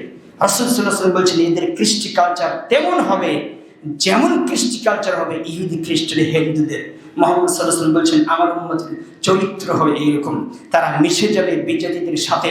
আজকে আপনি দেখেন, আমাকে একটু দেখান যে অফিস আদালত, কোর্ট কাছারি, শিক্ষানীতি, রাজনীতি, অর্থনীতি, সমাজনীতি, বিবাহ অনুষ্ঠান, সব জায়গাতে ইহুদি খ্রিস্টানদের নীতি আছে না? আছে। তাহলে আপনি মুসলিম কি করে আছেন? আমার বোঝেন দেখি। আরো বলছি, ওরা শুধু আইন প্রণয়ন করে, ইহুদি খ্রিস্টান হিন্দুরা শুধু আইন পাস করে দেয়, জারি করে দেয়। আর মাঠকর্মী হচ্ছে কারা? মুসলমানেরা। যাপন করছে কারা? মুসলমানেরা। অফিসে হিন্দুদের নীতি, আদালতে খ্রিস্টানদের নীতি, তোমার সংবিধানে ইহুদি খ্রিস্টানদের নীতি, তোমার বাংলাদেশে যত ব্যাংক পরিচালিত হয় ইহুদি খ্রিস্টানদের সুদী নীতি। তুমি খেয়াল করে দেখো, অর্থনীতি, সুদী অর্থনীতি। বাংলাদেশে যত শিক্ষা ব্যবস্থা চালু আছে ওই বিজাতি নাস্তিকতাবাদী শিক্ষা ব্যবস্থা চালু আছে। তোমাকে বহুদিন আগে বলেছি বর্তমান শিক্ষা প্রতিষ্ঠান, কলেজ, ভার্সিটিতে পড়ানো হারাম। আমি কেন বলছি পরে টিভি আসো, শেষের দিকে আমার আলোচনা আসবে কেন আমি বললাম হারাম। অতএব তোমার শিক্ষা প্রতিষ্ঠান যে শিক্ষা ব্যবস্থা আছে বিজাতি নাস্তিকতাবাদী শিক্ষা ব্যবস্থা নীতি, সব ক্ষেত্রে তোমার অর্থনীতি সুদী, তোমার রাজনীতি মানব রচিত বিধান, নাকি বাংলাদেশ রাজনীতি ইসলামী রাজনীতি? কথা বলেন। এবার আপনি প্রশ্ন করলেন বাংলাদেশের রাজনীতি কি ইসলামী রাজনীতি? না। তাহলে আপনি এবার ভালো করে, মানব রচিত রাজনীতি আর মানব রচিত মতবাদী হচ্ছে সেটা হারাম, সেটা অবৈধ, সেটা অপবিত্র। অপবিত্র পানি দিয়ে আজীবন উঁচু করলে, হাজারবার উঁচু করলে যেমন উঁচু হয় না, অপবিত্র পদ্ধতি দিয়ে অপবিত্র ইলেকশন দিয়ে আজীবন আপনাকে ভোট পদ্ধতি যতই চালু রাখেন কোনোদিন ইসলাম প্রতিষ্ঠিত হবে না। এটাই থাকবে চূড়ান্ত কথা। আমি যা বলছি ইনশাআল্লাহ এটাই বহাল থাকবে। কোনোদিন কেন অপবিত্রের সাথে আল্লাহর কোনো আপোষ নেই। আমরা পবিত্র, তিনি পবিত্র চান।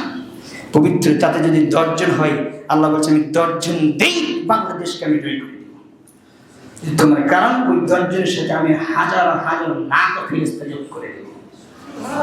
তার আসমান থেকে এসে বলবে, তুমি ইতিহাস খুলে দেখো বদরের যুদ্ধ কোথায় হয়েছে? ইসলামের প্রথম যুদ্ধ কোন যুদ্ধ?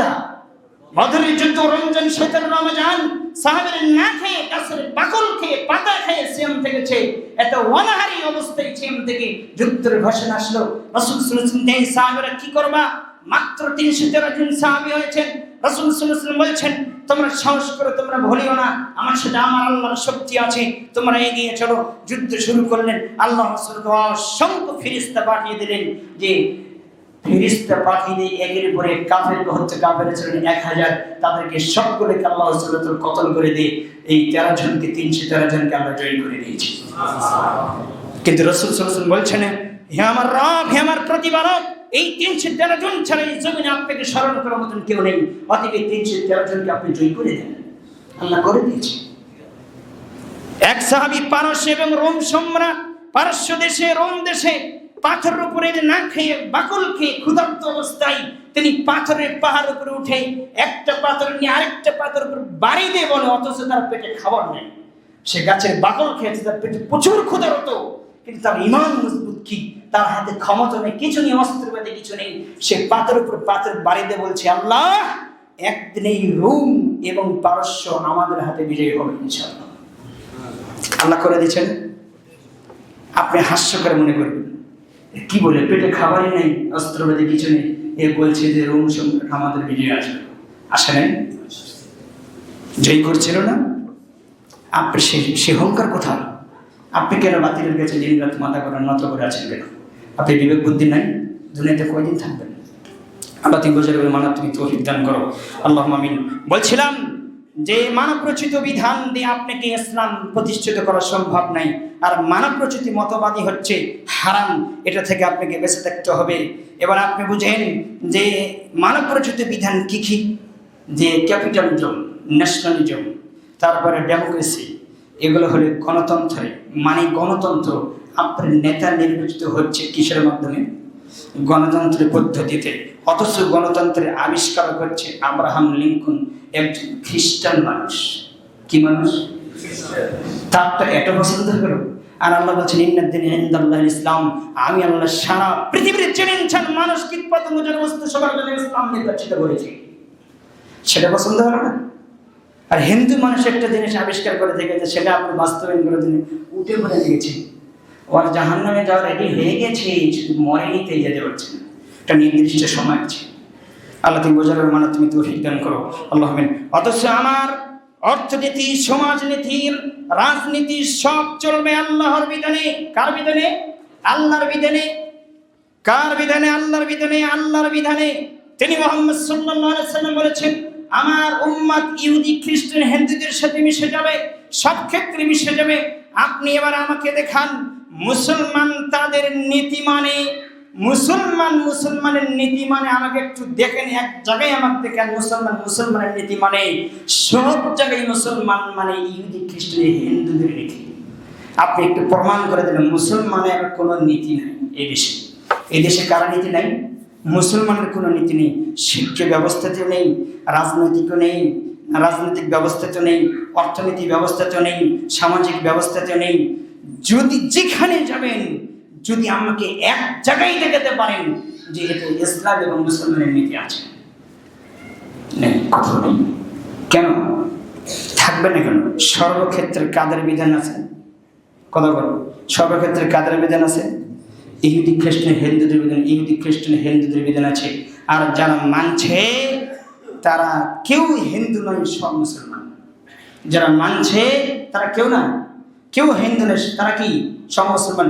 যারা এই দেশে ব্যাংক পরিচালনা করে, হুজুর হোক আর হাজি হোক, সেও মুসলমান, অথচ সে চিন্তা করে না সুদী অর্থনীতি দিয়ে সে ব্যাংক পরিচালনা করছে। কথা হচ্ছে অত মুসলমান।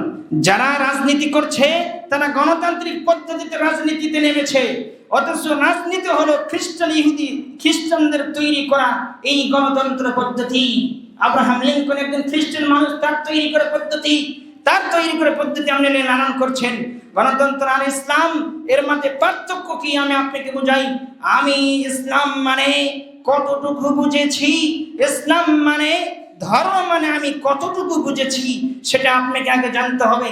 আমি ইসলাম মানে এতটুকু বুঝেছি, বর্তমান মুসলমানের অবস্থা বলছি, মুসলমানের ইসলাম মানে এতটুকু বুঝেছে, সালাত, সিয়াম, হজ, যাকাত, এটাই হলো ইসলাম, আর কিছুই ইসলাম নয়। রাজনীতি, অর্থনীতি, সমাজনীতি, শিক্ষানীতি যা কিছু আছে এগুলো ইসলাম নয়। শুধু সালাত, সিয়াম, হজ, যাকাত এতটুকু ইসলামের সীমাবদ্ধ, আর কিছু নেই। সে কি তাই? জি না, কখনো নাই। ধর্ম মানে সালাত, সিয়াম, হজ, যাকাত শুধু নয়। ইসলাম সালাত, সিয়াম, হজ, যাকাত শুধু নয়। আপনি যে বিষয়টা বুঝেছেন সেটা ভুল বুঝেছেন। আমি আপনাকে আবার থিওরি দিয়ে যাই। ইসলাম মানে কি বুঝেছেন? ইসলাম মানে সালাত, সিয়াম, হজ, যাকাত শুধু এতটুকু নিয়ে ইসলাম সীমাবদ্ধ নয়। ইসলাম মানে আল্লাহর দিন, মানে একজন মানুষ তার জন্ম থেকে মৃত্যু পর্যন্ত যা কিছু করবে আল্লাহর বিধান অনুযায়ী করবে, এটা ইসলাম। একজন মানুষ জন্ম থেকে শুরু করে মৃত্যু পর্যন্ত যা কিছু করবে কার বিধানে করবে? আল্লাহর বিধানে করবে। তো সেই জন্ম থেকে মৃত্যুর মাঝখানে রাজনীতি আছে কিনা? তো সেই রাজনীতি কার রাজনীতি হবে? আল্লাহর হবে। তা আপনি নিজে বানালেন কেন? নিজে বানানো কেন? হিন্দু, ইহুদি, খ্রিস্টানদের মতামত নিয়ে সামনে রাজনীতি করেন, মুসলমানের বাচ্চা হয়ে। আপনার শরীরেই আছে কুকুর, শ্রীকালে শুকুরের রক্ত। একথা মুহাম্মদ সাল্লাল্লাহু আলাইহি ওয়াসাল্লাম সেকালে বলে গেছেন, আমার উম্মত হবে তার চাইতে খারাপ, হায়ানা পশুর চাইতে খারাপ। কথা আল্লাহ বলেছেন সূরা আরাফ করবেন 179 নম্বর আয়াত। আল্লাহ বলেছেন উলাইকা কালানাম, উলাইকা কালানাম, ওরা হচ্ছে পশু প্রাণীর মতো, যারা বুঝেও বুঝে না, দেখেও দেখে না, শোনেও শোনে না, ওরা হচ্ছে পশু প্রাণীর মতো। এরপরে এতটুকু যথেষ্ট ছিল। আল্লাহ বলছেন ভাল্লুহু আদাল, এরা তার চাইতে খারাপ। উলাইকা হুল গাফিলুন, এরা আমার সত্য দিন থেকে গাফিল ছিল। আল্লাহ রাসূল তো বলছেন সূরা আরাফের 7 নম্বর সূরা 179 নম্বর পাশে যে আবার দেখবেন। আমি শুধু এতটুকু তর্জমা করলাম। আল্লাহ তুমি বোঝার মানব তুমি তৌফিক দান করো, আল্লাহুম্মা আমিন। এই পদ্ধতি থেকে আপনাকে বেরিয়ে আসতে হবে। শুধু ইসলাম মানে এখানেই তার, ইসলাম মানে একজন মানুষ জন্ম থেকে শুরু করে মৃত্যু পর্যন্ত কার বিধান মানবে? যা কিছু করবে সব কার বিধানে করবে? আল্লাহর বিধানে করবে। কিন্তু আমি শুধু বুঝেছি ইসলাম মানে সালাত, সিয়াম, হজ, যাকাত, তাসবিহ, তাহলিল, জিকির করা আর কোরআন তেলাওয়াত করা, এটাই ইসলাম, আর কিছু ইসলাম নয়। জি না, সার্বিক জীবনে পায়ের গোড়ালি থেকে মাথার চাঁদি পর্যন্ত যেখানে প্রত্যেকটি সেক্টরে কার বিধান আছে? আল্লাহর বিধান আছে। ইসলাম মানে যদি আসলে আপনার রাজনীতি যদি আপনার মতো করে চলতো, অর্থনীতি যদি আপনার মতো করে চলতো, আপনার নেতার মতো করে চলতো, সমাজনীতি যদি ওই রকম চলতো, শিক্ষানীতি যদি ওই রকম চলতো, তাহলে আল্লাহর এই আয়াত দেওয়ার প্রয়োজন ছিল না। সূরা বাকারার 208 নম্বর আয়াতে আল্লাহ বলেছেন, এই আল্লাযিনা আমানু দুখুলু ফিস সিলমি কাফা, হে ইমানদারগণ তোমরা ইসলামের ভিতরে প্রবেশ করো, দুখুলু প্রবেশ করো পরিপূর্ণভাবে, কিঞ্চিত পরিমাণ এদিক সেদিক হবে না, পূর্ণাঙ্গভাবে প্রবেশ করতে বলছে কে? আফাতুমিনুনা বিবাযিল কিতাব ওয়া তাকফুরুনা বিবায, সূরা বাকারার 85 নম্বর আয়াতে আল্লাহ বলেছেন যে এই কিতাবের কিছু অংশ মানবে আর কিছু অংশ মানবে না। আমি আল্লাহ ঘোষণা করলাম তোমরাই হলে ইহুদি, তোমরাই হলে খ্রিস্টান, তোমরাই হলো মুসলিম, তোমরাই হলে সেই কাফের বাহিনী। আল্লাহ বলে দিয়েছেন 1450 বছর ধরে কোরআনে পড়ে আছে, সূরা বাকারার 85 নম্বর আয়াত।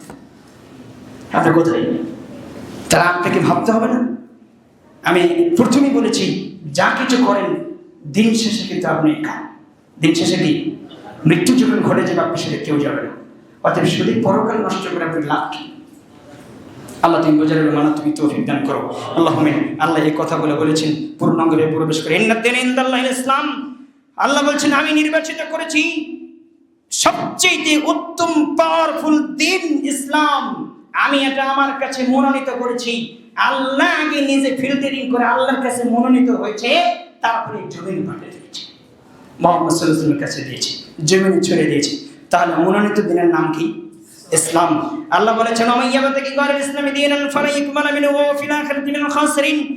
আর যারা ইসলামকে বাদ দিয়ে অন্য কোন মতাদর্শকে প্রাধান্য দিয়েছে জমিনে, রাজনীতি, অর্থনীতি, সমাজনীতি সবকিছু চালাবে ইসলামকে বাদ দিয়ে, তারা বিচারের মাঠে আল্লাহ বলছেন উলাইকুমুল খাসিরুন।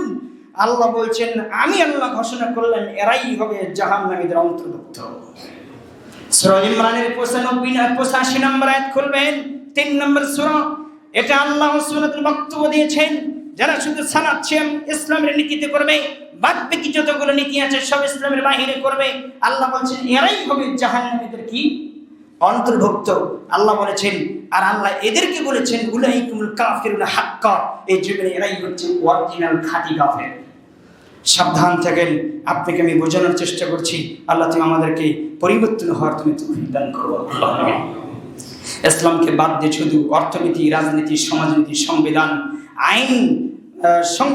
আইন বিধান মানুষের তৈরি করা মতবাদে যদি আপনি চালান সব, তাহলে আল্লাহ বলেছেন তার থাকার জায়গা হবে পরকালে জাহান্নাম। তার থাকার জায়গা কি হবে? ওয়াল্লাযীনা আমানু বিল বাতিলি ওয়া কাফারু বিল্লাহ। আল্লাহ বলেছেন যারা ইসলামের বাহিরের জিনিসের উপর ইয়াকিন বিশ্বাস করে, এটা বাস্তবায়ন করার চেষ্টা করে, আল্লাহ বলছেন এরাই কাফের। এরা কি? আর অধিকাংশ মানুষ সূরা খুলবেন, আনকাবুতের 52 নম্বর খুলবেন, আর আমি এই ক্যাটাগরির অধিকাংশ মানুষকে কাল কিয়ামতের কাফের অবস্থায় পাবো।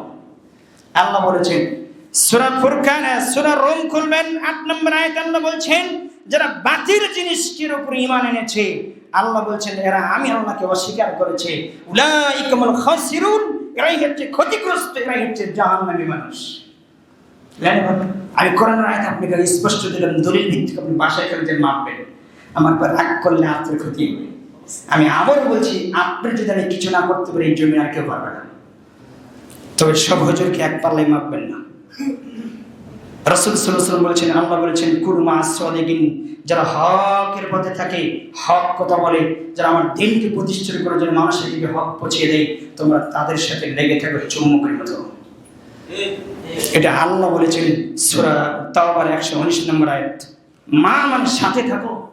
আল্লাহ বলেছেন আপনি কার সাথে করেন? সারাদিন বেদাতি হুজুর, দিন পুজোরি, ব্যক্তি পুজোরি, তারপরে মসজিদের কর্তৃপক্ষ পুজোরি, তাদের সাথে দিন রাত কাটান, আর আপনি বলেন আমার হুজুর খুব বক্তব্য দিতে পারে, হিসেব ভুল বলেছেন আপনি। অতএব আপনি ফিরে আসেন, কোরআন সুন্নাহর কাছে আত্মসমর্পণ করেন, নাজাত হবে ইনশাআল্লাহ। আল্লাহ তুমি আমাদের বোঝার এবং মানা তুমি তৌফিক দান করো, আল্লাহুম্মা আমিন। তো বলছিলাম আপনার জীবনে যা কিছু হবে কার বিধানে হবে? তাহলে তোমার হুজুর, তোমার নেতার বিচার মাঠে কিয়ামতের দিনে হবে জাহান্নাম, এটা তুমি মনে রাখো। সব ক্ষেত্রে আল্লাহর বিধান, আল্লাহ একটা সিস্টেমে দিয়েছেন, এমন একটা সিস্টেম তিনি দেননি ইসলামের ভিতরে, যে সিস্টেমে দিয়েছেন আপনি কি করবেন সেখানে আল্লাহর বিধান আছে, কি করতে চাচ্ছেন যেখানে আল্লাহর বিধান নাই সেখানে কার বিধান আছে? আল্লাহর বিধান আছে। আল্লাহ বলছেন হে তুমি কৃষক, তুমি কৃষি কাজ করবে, তাহলে তুমি আবার কি বলো? বিসমিল্লাহ বলে শুরু করো। এটা কার বিধান? আল্লাহর বিধান। এই তুমি কার কাছে যাবে? তোমার স্ত্রীর কাছে যাবে, তাহলে তুমি বলো বিসমিল্লাহ আল্লাহুম্মা জান্নিবিশ শাইতান ওয়া জান্নিবিশ শাইতান মা রাযাকতানা, সেখানে কার বিধান আছে? আল্লাহর বিধান। এই তুমি ঘরে ঢুকবে, তুমি বলো বিসমিল্লাহ আসসালামু আলাইকুম ওয়া রাহমাতুল্লাহ। তুমি যখন গাড়িতে উঠবা, এই তুমি বলো নিজের ইচ্ছে মতো উঠতে পারো না, তুমি ডান পাও ঢোকাও, ছেটে ডান পাশে বসে বিসমিল্লাহ বলো। এবার তুমি বলো বিসমিল্লাহ আলহামদুলিল্লাহ আল্লাহু আকবার, তিনবার বলো সুবহানাল্লাযী সাখখারা লানা হাযা ওয়া কুন্না লাহু মুকরিনিন ওয়া ইন্না ইলা রাব্বিনা লামুনকালিবুন। সেখানে আমি আল্লাহর বিধান আছে। তুমি যখন জুতো পায়ে দিবা, এমনিতে বাম পা ঢোকাতে পারবে না, তুমি আগে ডান পা ঢোকে বিসমিল্লাহ বলো। তারপরে যখন খুলবে বাম পা খুলে, যখন মসজিদে ঢুকবে আল্লাহুম্মা আফতাহলি আবওয়াবা রাহমাতিক, বেরোবে আল্লাহুম্মা ইন্না নাসআলুকা মিন ফাদলিক। তুমি কোথায় যাবে, যেখানে যাবে সেখানে কার বিধান? আল্লাহর বিধান। এই পোশাক খুলবে বিসমিল্লাহ বলে খুলবে। আল্লাহ বলছে পোশাক পরার আগে তুমি আগে খেয়াল করো, ডান হাতের মধ্যে ঢোকাও, ঢুকে আবার বলো আলহামদুলিল্লাহিল্লাযী কাসানি হাযা ওয়া রাযাকনি মিন গায়রি হাওলি মিন্নি ওয়ালা কুওয়া। যেখানে যাবেন সেখানে আল্লাহর বিধান আছে। সারা জীবন গরু ছাগলের মতন জীবন কাটে চেয়ে আছেন যে আল্লাহ বড় ক্ষমাশীল, আল্লাহ বড় দয়াশীল, জান্নাত হবে। তোমরা জান্নাত হলে ফিরে আমাদের হবে। তুমি ভুলে গেছো? তুমি এত তাড়াতাড়ি ভুললে কেন? সারা জীবন তুমি অত্যাচার, নির্যাতন, দুর্নীতি নিজের উপর করে গেছো, আর তুমি খুঁজছো জান্নাত।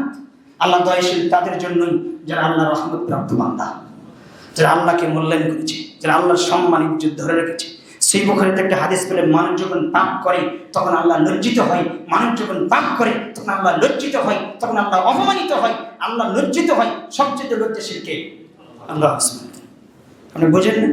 অতএব আপনাকে আমি সময় সাপেক্ষে বোঝাবো ইনশাল্লাহ, যদিও সময় আমি কুলাতে পারি না, আমি নিজে ব্যর্থ, আমার আলোচনা অনেক লম্বা হয়ে যায়। আল্লাহ তুমি আমাকে বোঝার মানার তুমি তৌফিক দান করো, আল্লাহ আমিন। আপনি 24 ঘন্টা কি কাজ করবেন সেখানে কি আছে? আল্লাহর বিধান আছে। কি করতে চাচ্ছেন, কি করতে যাবেন, সেখানে কার বিধান আছে? আল্লাহর বিধান আছে। ইসলামের প্রথম স্লোগান। এবার আপনি বলছেন আমি প্রথম শিখবো দ্বীনি শিক্ষা, আমি প্রথম শিখবো দ্বীনের জ্ঞান শিক্ষা। আল্লাহ প্রথম স্লোগান দিয়েছে ইকরা পড়ো বিসমি রাব্বিকাল্লাযী খলাক। যিনি তোমাকে সৃষ্টি করছে সে রবের উপর পড়ো। যদি শিক্ষা অর্জন করতে চান তাহলে কি আছে সেখানে? কি আছে? আগে কি?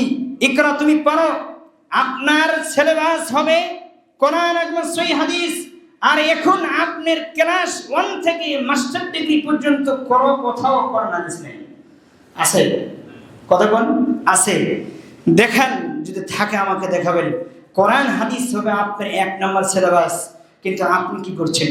তোমার শিক্ষা ব্যবস্থা তৈরি করা হয়েছে। সম্মানিত মসজিদের মুসল্লি, আমি আপনাদেরকে বলছি আপনার শিক্ষা ব্যবস্থা তৈরি করা হয়েছে কিন্ডার গার্ডেন এবং প্লে গ্রুপ, নার্সারি গ্রুপ, যেখানে একটা নাস্তিকতা তৈরি করার ফ্যাক্টরি চালু করা হয়েছে। কলেজ বিশ্ববিদ্যালয় সব জায়গায় নাস্তিক তৈরি করার ফ্যাক্টরি চালু করা হয়েছে। দীর্ঘ 16 বছর যারা দায়িত্ব পালন করেছে অধিকাংশ তারা ছিল নাস্তিক। আপনি বললেও ঠিক, না বললেও ঠিক। এবং ইসকন নামে একটা গ্রুপ আছে, ইসকন গ্রুপের আমেরিকা থেকে এসেছে। এরা এসেছে অসংখ্য মুসলমানকে, হাজার হাজার মুসলমানকে হত্যা করেছে। আপনি দেখেননি যখন হাসিনা পরে তার আগের দৃষ্টান্ত আপনি দেখেননি কিভাবে বন্দুকের গুলি দিয়ে পাখির মতো মানুষকে মেরেছে? আপনি দেখেননি? ওরা কারা? আমরা চিনছেন? ওরা ইসকন গ্রুপ। ওরা শুধু মানুষকে হত্যা করার জন্য এই জমিনে এসেছে এবং তাদেরকে পাঠানো হয়েছে ওখান থেকে এখানে বাংলাদেশে। আপনি বুঝতে পারেননি? আপনি তার আগে ভারতের গোলামি করে আজীবন আপনি নিজেকে মুসলিম দাবি করে অসম্ভব। এই গোলামি ছেড়ে দিন। আপনি গোলাম কার? জীবনে কারোর কাছে মাথা নত করবেন না। কার কাছে করবেন? তিনি হচ্ছেন রব। তার কাছে মাথা নত করার চেষ্টা করেন, ইনশাআল্লাহ নাজাত হবে। এই কিন্ডার গার্ডেন স্কুল বন্ধ করতে আমি বলিনি, নিষেধ করিনি। নার্সারি প্লে গ্রুপ বন্ধ করতে বলিনি। প্রাইমারি স্কুল কলেজ বন্ধ হবে না। আমি এটাই বলছি, বন্ধ হবে না, ওটাই থাকবে, ওটাই থাকবে। স্কুল কলেজ ভার্চুয়াল ইউনিভার্সিটি সবই থাকবে। শুধু বাগানের জায়গায় বাগান ওটাই থাকবে, কিন্তু চেঞ্জ করতে হবে বাগানের গাছগুলো। কি করতে হবে? School college nursery play group কেন্দ্র স্কুল যা কিছু আছে সবকিছু বাগানে ওটাই থাকবে, কিন্তু পরিবর্তন হবে কি? গাছ। বাগানের যে গাছগুলো আছে গাছগুলো উপরে ফেলে দিতে হবে, সবগুলোকে আপনার উঠে দিতে হবে। এগুলো চেঞ্জ করে আপনাকে যেই গাছ লাগাতে হবে সেই গাছের নাম হচ্ছে ইসলাম।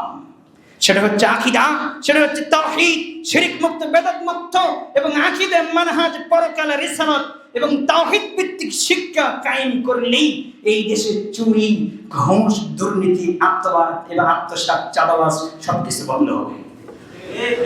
যেদিন থেকে এই শিক্ষা ব্যবস্থা থাকে, যেদিন থেকে আপনি এগুলো বন্ধ না করতে পারবেন, কোরআন এবং সহিহ তাওহীদ ভিত্তিক আপনার প্রত্যেক প্রতিষ্ঠানের শিক্ষা ব্যবস্থা চালু না করবেন, ততদিন পর্যন্ত এই প্রতিষ্ঠানগুলো থেকে যতগুলো মানুষ বেরোবে সে বড় বড় দুর্নীতিবাজ এবং ডাকাত বের হবে। এটি বাস্তব। আপনি বললেও হবে, না বললেও হবে। আমি আবার আপনাকে বলছি, যদি আপনি শিক্ষা ব্যবস্থা, ইসলামী শিক্ষা ব্যবস্থা করতে পারেন কোরআন সুন্নাহ দিয়ে, তাহলে দেশের মানুষ শান্তিতে থাকবে, দেশ শান্তিতে থাকবে। আপনি চালু করেন, ইনশাআল্লাহ হবে। এই ছাড়া যদি আপনি না করেন তাহলে কিন্তু এই নাস্তিকতা শিক্ষা ব্যবস্থা যতদিন কায়েম থাকবে, কলেজ বিশ্ববিদ্যালয় থেকে বড় বড় আপনার সন্তান দুর্নীতিবাজ বের হবে। এগুলো থেকে আপনাকে বন্ধ রাখতে হবে। এখন আপনি একটা জিনিস খেয়াল করেন, এখন যার ডিগ্রি যত বড়, তার চুরি করার ধান্দা তত বড়।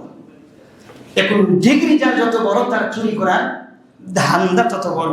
আপনি যতই বলেন কিভাবে, আপনি বলছেন যে ইমাম সাহেব আপনি কি বলেন, জি, তার চুরি করার ধান্দা তত বড়। এখন যার ডিগ্রি যত বড়, তার চুরি করার ধান্দা তত বড়।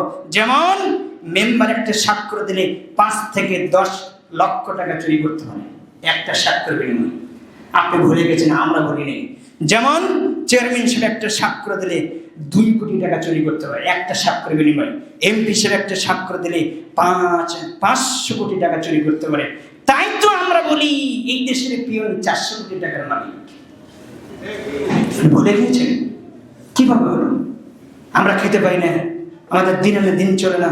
প্রত্যেকটি মসজিদের মুয়াজ্জিন ইমাম সাহেবের দুর্নীতি অবস্থা, কি অবস্থা, তারা দিন রাত কাটায়।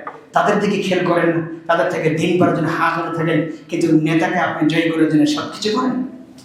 এসব ভুল। আপনার ভেতরে ইসলাম নাই, এটা আমি অনেকদিন থেকে জানি, কিন্তু আপনার শুধু বাহ্যিক দৃষ্টি থেকে আপনাকে আমি বলি মুসলমান। আল্লাহ তুমি আমাদের বোঝার মানা তুমি তৌফিক দান করো। আল্লাহ তাহলে বলছিলেন চাইতে এই দেশের পিয়ন 500 কোটি টাকার মালিক, 400 কোটি টাকার মালিক। হাসিনা সেইখানে বলে গেছে আমার যে গণভবনের যে ভিতরে যে কাজ করতে গাছ গাছের লাগে তো যে কত টাকার মালিক আমি নিজেই জানি। তার বক্তব্য আপনি বলে গেছেন, আমি বলিনি। তো ওই টাকা কার? ওই টাকা জনগণের।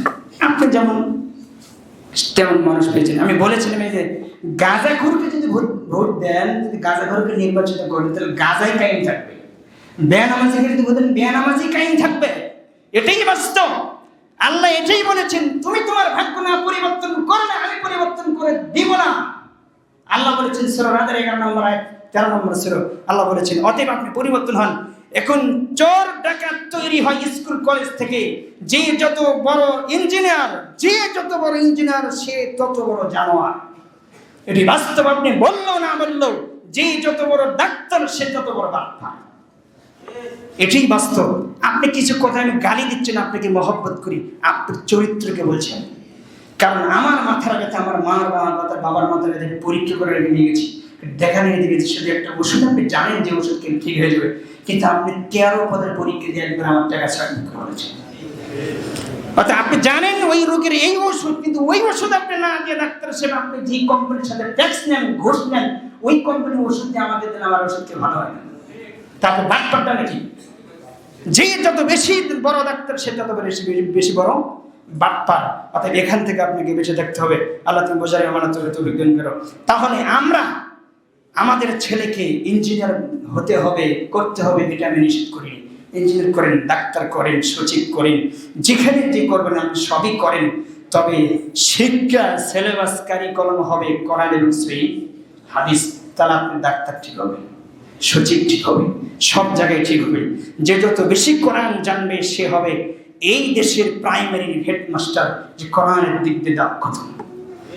আর যে আপনার বিশেষ ক্যাডার হবে সে হবে মুফতি, কোরআন হাদিস বিষয়ে মুফতি হবে, তাকে বানায় বিশেষ ক্যাডার।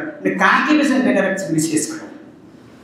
যে টাকা ছাড়া কাজ করে না, তার কাছে আপনি কি আশা করতে পারেন? আমার যদিও সময় কম, আমি যে কথাগুলো বলছি আপনার কি বিরক্ত হচ্ছে? বিরক্ত হয়নি। আমি জমার দিন একটু সময় লম্বা নেই এই কারণে যে এক সপ্তাহ একটু কিছু কথা বলবো, আপনাকে বাকি 6 দিন খুঁজে পাওয়া যায় না। আপনার জমার দিন একটু কিছু খোদা নেই, যে খোদা আসেন, এই কারণে একটু সময় বেশি লাগাই। এই কারণে আপনি বুঝবেন যে আওয়াল উত্তর মেরে ওই জায়গায় দিল, আপনি আওয়াল উত্তর বুঝেনি নাই। আল্লাহ তুমি বোঝার মানব তুমি তৌফিক দান করো। মুহাম্মদ সাল্লাল্লাহু আলাইহি ওয়াসাল্লাম দিনের জন্য আসরের সালাত, যোহরের সালাত পড়লেন না, আসরের সালাত পড়লেন না, মাগরিবের সালাত পড়লেন না, ইশারের সালাত পড়লেন না। এবার আল্লাহ বলছেন দিনের কাজ খন্দকের গর্ত খনন করা শেষ হচ্ছে, এবার আপনি 4 ওয়াক্ত সালাত আপনি এবার পড়ে নেন। কারা দেশে? আল্লাহর কাছে। তাই বলে আমি বলছি যে এটা দ্বারা আমি এটা করবো, এটা আমি বুঝাইনি, আপনি ভুল বুঝেন না। আমি কিছু কথা বলার জন্য আপনাদের কাছে সময় একটু লম্বা করি। আল্লাহ তুমি বোঝার মানা তুমি তৌফিক দান করো। আল্লাহ আমিন। বলছিলাম আপনার ছেলেকে ইঞ্জিনিয়ার এবং সচিব সব কিছু বানান, কিন্তু শিক্ষা থাকবে কি? কোরআন এবং সহিহ হাদিস। আপনার ছেলে মেয়েকে কি শিক্ষা দিচ্ছেন তাকে সব জায়গায় আপনার ছেলে থাকুক। আমি বলছি আপনি সব জায়গায় থাক। যে দেশে আইনজীবী আছে, সচিব আছে, বিসিএস ক্যাডার আছে থাক, সব জানে। ওই বিসিএস ক্যাডার সব জানে, আকাশ তত্ত্ব, জমিন তত্ত্ব, ফিজিক্স, তারপরে কেমিস্ট্রি, তারপরে বায়োলজি, তারপরে ম্যাথ সব জানে। ও জানে না শুধু আল কোরআন। ও কি জানে না? ও দুনিয়ার সব জানে, আকাশ তত্ত্ব, জমিন তত্ত্ব সব বোঝে। ও জানে না শুধু আল কোরআন। ওর চিন্তা ফিকির কোনোদিন হয়নি জমিনকে আল্লাহর তাওহীদ প্রতিষ্ঠিত করতে হবে, ও ভাবেনি, আল কোরআন জানেনি। ওকে আপনি জানোয়ার বলবেন না তো কি বলবেন? ওই খারাপ। ওকে আল্লাহ বলেছে সূরা আনফালের 22 নম্বর আয়াত, আল্লাহ বলেছে ও সবচেয়ে খারাপ প্রাণী, নিকৃষ্ট মানুষ। দোষ তো ওর না, আপনি ওর দোষ দিয়ে কি করবেন? যে দোষ ওর নয়, দোষ হচ্ছে ওর শিক্ষাকারী কর্মের দোষকার, ওর শিক্ষাকারী মানে দোষ, তাই ও শিখতে পারেনি। আর ওর দোষ ওর নয়, দোষ হলো ওর পিতামাতার সঠিক শিক্ষা তাকে দিতে পারে নাই। আপনি মা, আপনি বাবা প্রস্তুত থাকেন, আপনার কি হবে বেঁচে মাঠে একটু ভেবে দেখেন, চিন্তা করে দেখেন। মরণ এখনো হয়নি। মাঝে মাঝে একটা গল্প বলে আমি আলোচনা শেষ করবো, একটা গল্প বলবো, এখন একটু মনোযোগ দিয়ে শুনবেন। আপনারা আমার জীবনের কথা বলছেন। গল্প যে এক মাঝি আর এক পণ্ডিত মশাই, এক মাঝি এক পণ্ডিত মশাই, তারা দুজনে নদী সফর করছে, নদী পার হচ্ছিলেন। যে পণ্ডিত মশাই মাঝিকে বলছে, মাঝি তুমি কি দর্শন জানো? তো মাঝি বলছে, তখন মাঝি বলছে, কি বলছেন স্যার, দর্শন এটা তো বড় লোকদের খাবার, কোনোদিন দেখিওনি খাইওনি। দর্শন কাদের খাবার?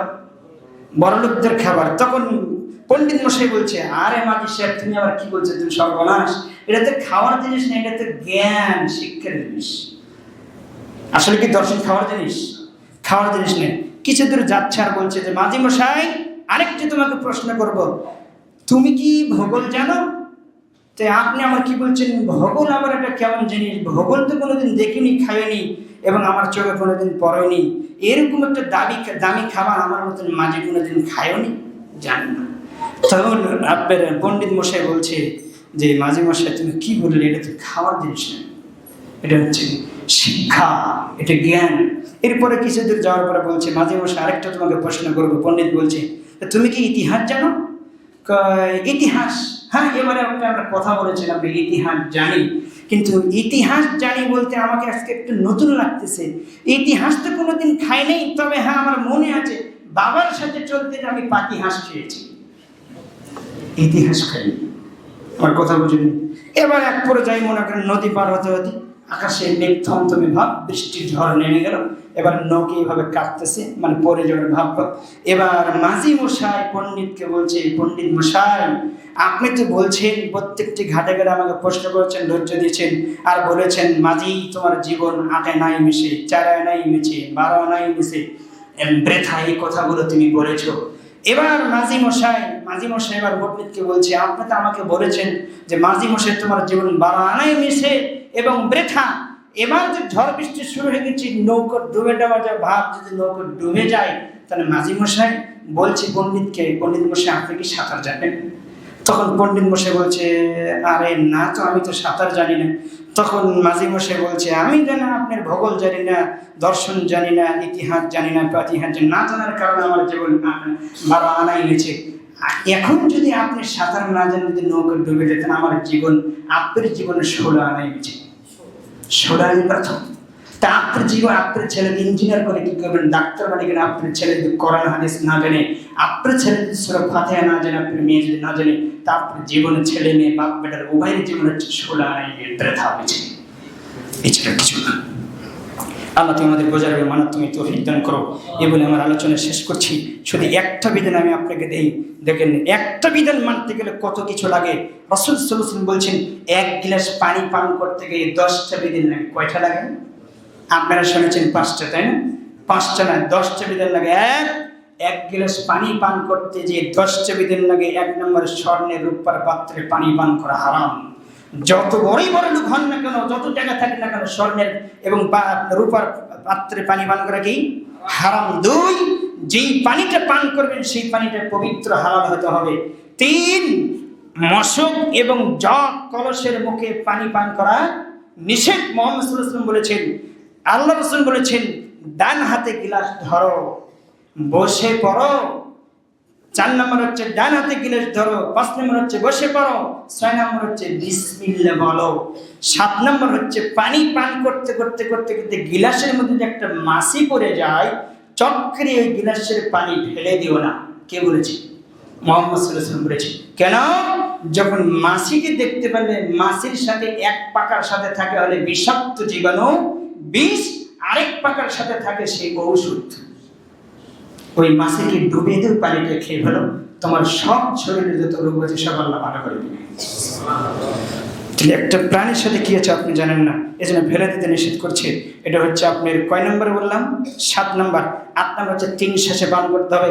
9 নম্বর হচ্ছে গ্লাসের পানি গরম হোক আর ঠান্ডা হোক, চা খান গরম আর ঠান্ডা জলে হোক, ফু দিয়ে খাওয়া নিষেধ। কে বলেছেন? মুহাম্মদ সাল্লাল্লাহু আলাইহি ওয়াসাল্লাম বলেছেন। 10 নম্বর হচ্ছে যে খাওয়ার শেষে এবার তুমি বলো আলহামদুলিল্লাহ।